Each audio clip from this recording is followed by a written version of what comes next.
আমাদের গ্রামের নদী অসাধারণ, খুব সুন্দর পরিবেশ।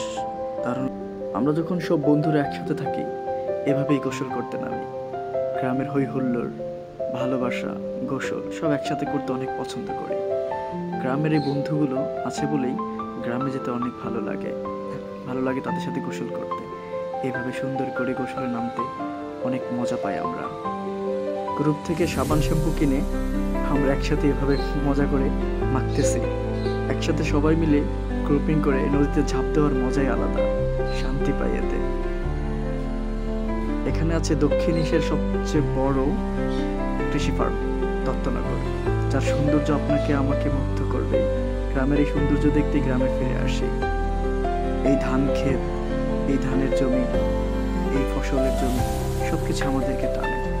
এভাবেই ঢাকা থেকে, গ্রাম থেকে এক ভালোবাসা নিয়ে এসে ঢাকায় চলে আসি, আবার ঢাকা ফিরে যাই। গ্রামের এই পাখির সৌন্দর্য, এই আকাশের সৌন্দর্য সব কিছুকেই মুগ্ধ করে। ফ্রেন্ড, বন্ধু, রাসেল ভাই, আমরা সবাই একসাথে চলাফেরা করি। সব সময়ের জন্য আমরা সব জায়গায় যাই, সব জায়গায় থাকতে পছন্দ করি। এটা ভালোবাসা। এই ভালোবাসা অমলিন থাকুক।